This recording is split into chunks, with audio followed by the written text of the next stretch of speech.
오늘도 주님을 사랑하셔서 이렇게 예배 자리에 나오신 여러분들에게 주님 사랑이 가득하기를 간절히 소망합니다. 오늘 말씀을 살펴보면요, 형제들아 서로 비방하지 말아라. 비방하는 자나 형제를 판단하는 자는 율법을 비방하고 율법을 판단하는 것이라. 내가 율법을 판단하면 율법의 준행자가 아니요 재판관이로다.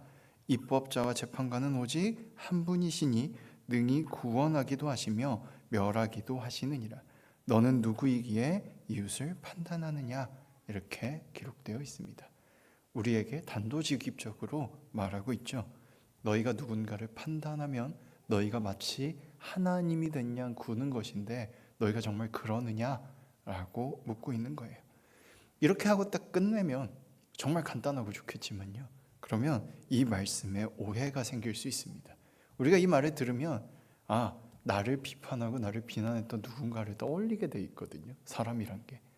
근데 이 말씀은 누군가 특정한 사람을 대상으로 하는 게 아니라 모든 사람들을 향해서 말하고 있는 겁니다. 왜 그런지 한번 봅시다. 여기서 형제들아 서로 비방하지 말라라고 말합니다. 서로 비방하는 겁니다. 누군가가 누군가를 일방적으로 비방하는 게 아니라 서로 비방하는 거예요. 그럼 도대체 이 비방이 어디까지냐라고 말하면 판단하는 것 역시 비방에 들어가는 겁니다. 누군가가 이렇대, 저 사람은 저래, 이 사람은 이래, 이렇게 말하는 것 자체가 비방에 들어간다는 거예요. 좋은 판단도 있을 수 있잖아요, 그렇죠?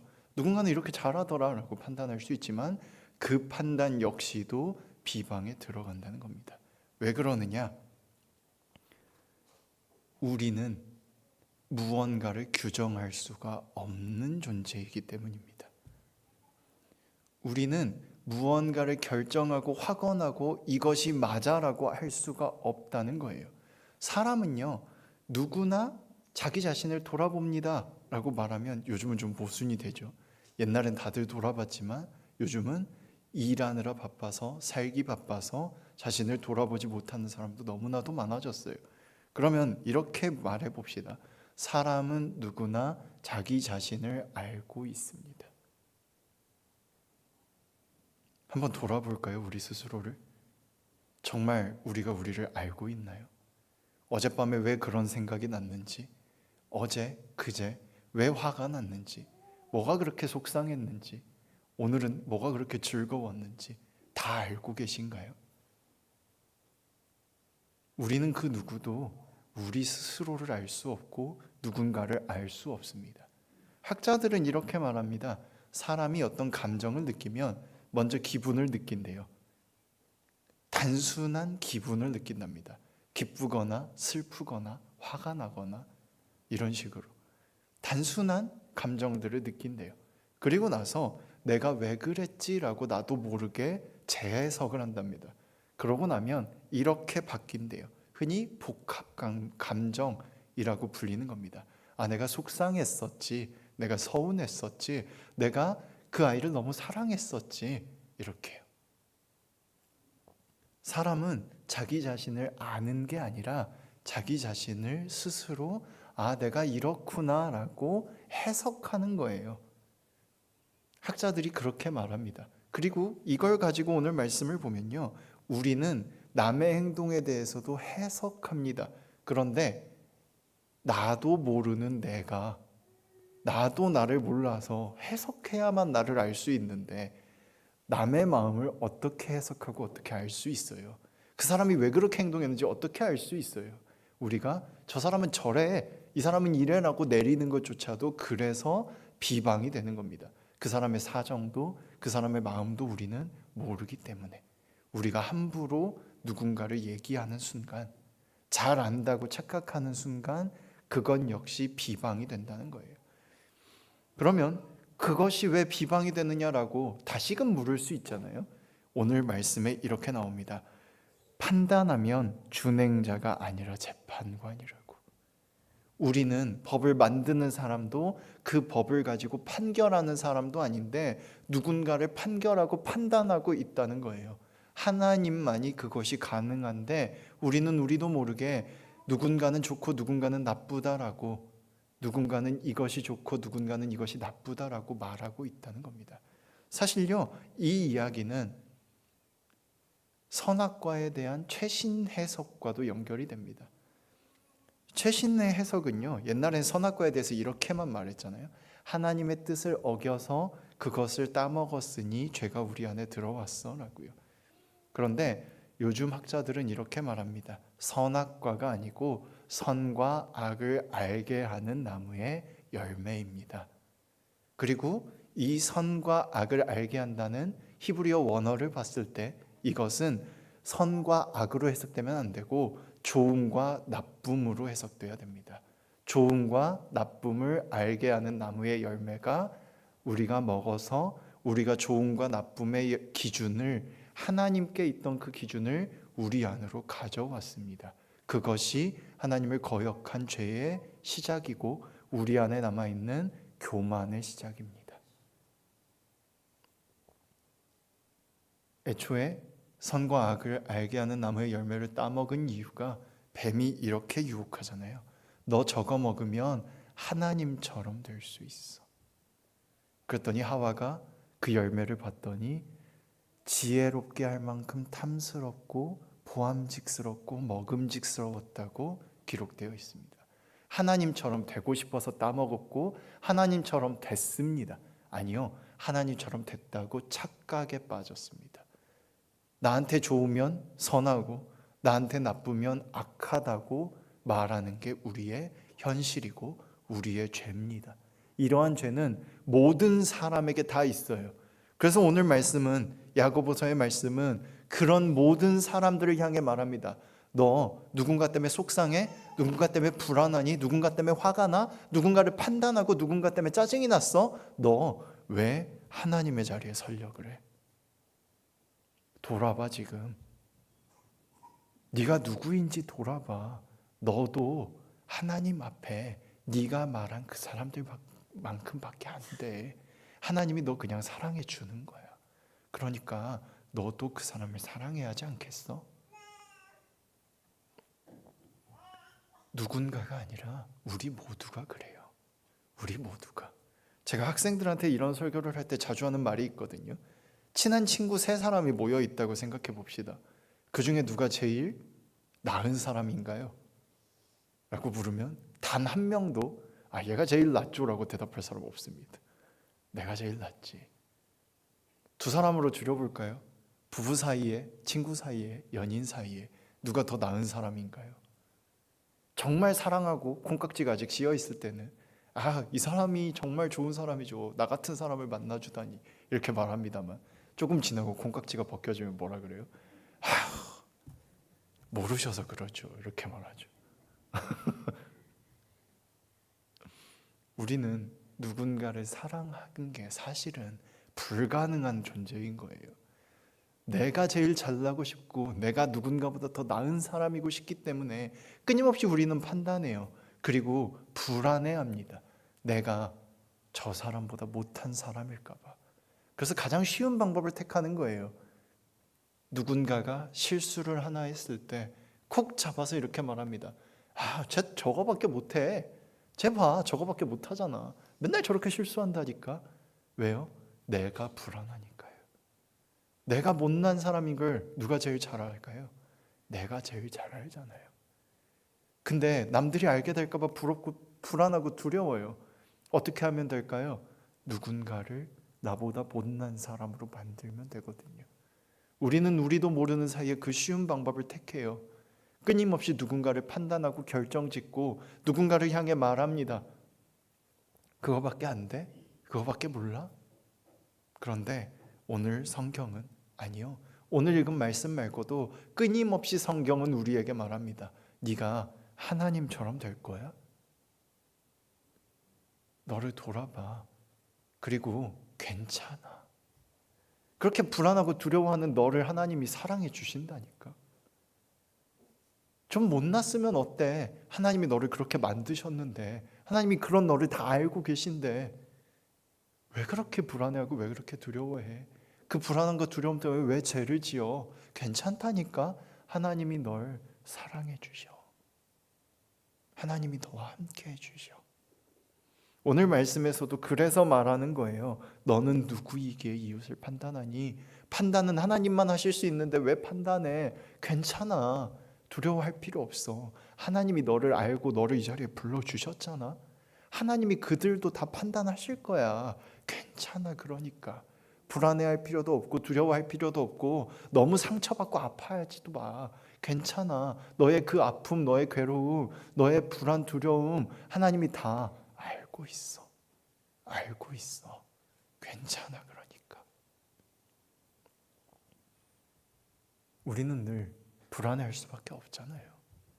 내일을 모르니까, 남의 마음을 모르니까, 남들이 나를 이상하게 평가할까 봐 두렵잖아요. 그런데 하나님이 말씀하시는 거예요. 그거에 무슨 상관이냐고. 내가 너를 알아주겠노라고. 내가 너를 알고 있노라고 말씀해 주시는 겁니다. 그런 우리들에게, 하나님을 믿는다고 말하면서도 불안해하는 우리들에게 야고보가 말하는 겁니다. 네가 누구인지 알았으면 좋겠다고. 하나님 앞에 있으면 좋겠다고. 하나님 앞에 서 있으면 그걸로 족하지 않노라고. 그거면 되는 거 아니냐고. 왜 불안해하고 왜 두려워하고 왜 누군가를 판단하고 비방하느냐고 말하는 겁니다. 여러분만이 아니라 저도 여기서 자유롭지 않습니다. 제가 한 14년 전쯤에, 15년 전이네요. 2009년이니까. 그때 본의 아니게 전도사 생활을 시작하게 됐습니다. 군대에 보병으로 들어갔는데 뜬금없이 제 전임 군종병이 잘리고 목사님이 저를 마음에 들어 하셔가지고 사단군종으로 부르셨는데 제가 버텼습니다. 아유, 목사님 이등병이었거든요. 이등병이 대위한테 대위 목사님한테 목사님 저 사회 나가면 평생 할 건데 군대에서는 지금 맡은 보직 할 수 있게 해주셨으면 좋겠습니다. 그때 목사님이 저희 대대장님한테 전화를 했습니다. 대대장님이 소령이었거든요. 근데 정말 교회에 열심히신 집사님이셨어요. 그래서 그 대대장님이 저한테 그때 같이 훈련하고 있던 저희 하사 포대장님한테 전화를 하셔가지고 저를 바꿔보라고 했습니다. 받았습니다. 그랬더니 대대장님이 저한테 그러는 겁니다. 야, 사단군종으로 가. 싫습니다. 소령한테 이등병이 싫습니다. 저 사회 나가서 평생 할 건데 군대에서만이라도 다른 걸 경험하고 싶습니다. 그랬더니 그 대대장님이 이렇게 물으시는 겁니다. 너 여기서 이거 하면 너의 평생의 경력이 되니 안 되니? 이게 또 신학생 된 양심으로서 거짓말할 수 없지 않습니까? 그래서 이렇게 말했습니다. 물론 경력으로 들어가긴 합니다. 전도사 생활을 하는 거니까 경력으로 들어가긴 합니다. 그랬더니 그 대대장님께서 교회에 정말 열심히 집사님이셨던 대대장님이 그럼 교회로 가라고 하셨습니다. 그래서 교회로 사단군종으로 가가지고 교회 청소도 하고 전도사 생활을 시작을 해서 중고등부 애들도 가르치고 어린이부 애들도 가르치고 했는데 제가 성격이 지금은 굉장히 유해졌지만 정말 깐깐하고 소위 말해서 까탈스러운 성격이라 요만큼만 어긋나 있어도 못 보거든요. 모든 물건이 다 제자리에 있어야 되고 1mm만 어긋나도 다시 맞춰놓고 청소하면 청소했다고 말했을 때 이렇게 쓸어서 먼지 나오면 안 되고 이런 성격이거든요. 원래 타고난 성격이.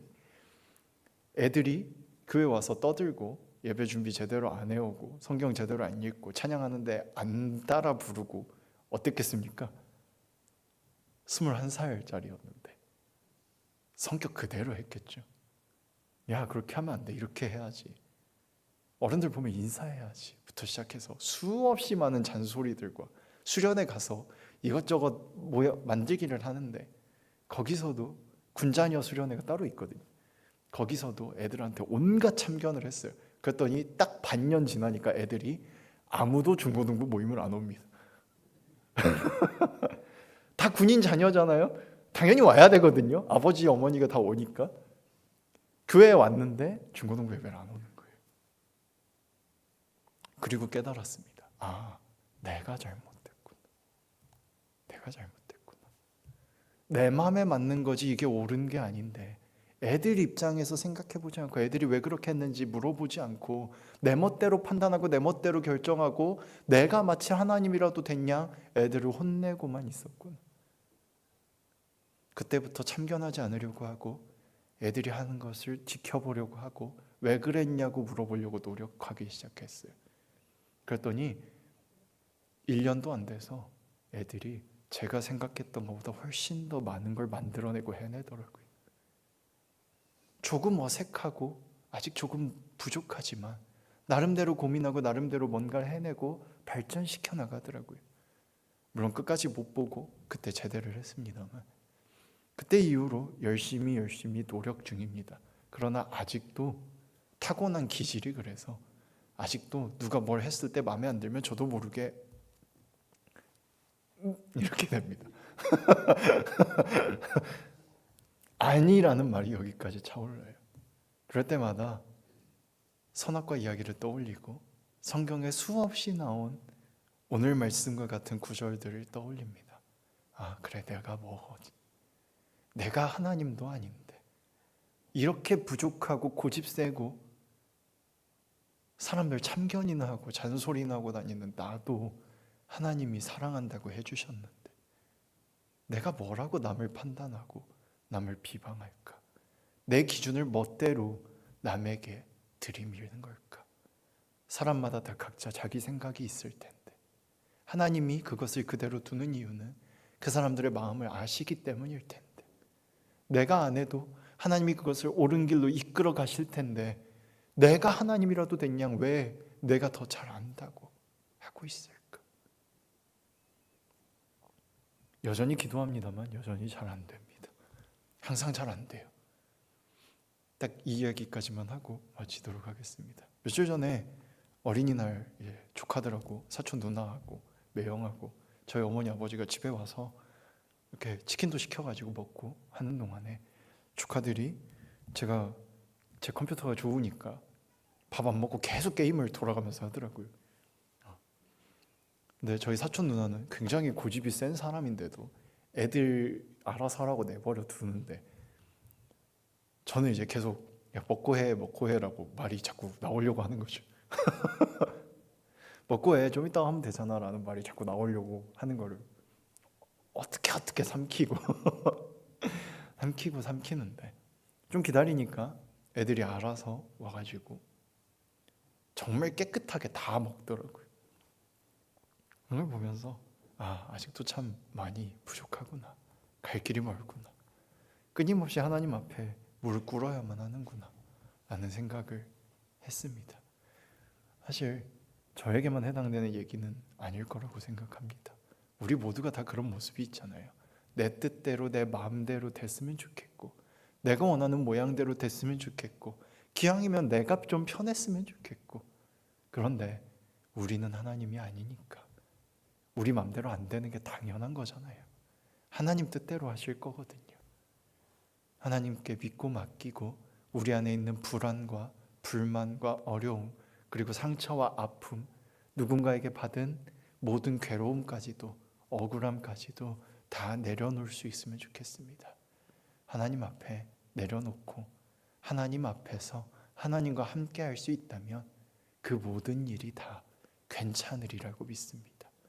주님 뜻대로 주님 뜻을 따라서 사는 저와 여러분 우리가 되기를 간절히 소망합니다. 사랑합니다, 여러분. 옆 사람에게 한번 했으면 좋겠습니다. 사랑합니다. 사랑합니다. 집에 가서도 꼭 하시면 좋겠습니다. 기도하겠습니다. 사랑의 하나님 감사합니다. 연약한 우리를 아시고도 사랑해 주셨습니다. 우리를 불러주시고 우리를 사랑한다고 내가 너를 아노라고 너의 아픔과 어려움, 괴로움, 불안까지도 다 알고 있노라고 말씀해 주셨습니다. 지금 그 말에 귀 기울이기 원합니다. 믿기 원합니다. 마음을 열어주시고 들려주시는 그 목소리를 듣기 원합니다. 주님 함께하여 주시옵소서. 함께하여 주시옵소서. 주님과 함께하길 원하오니 주님 붙잡아 주시옵소서. 언제나 우리를 아시고 인도하시는 줄 믿으며 예수님 이름으로 기도합니다.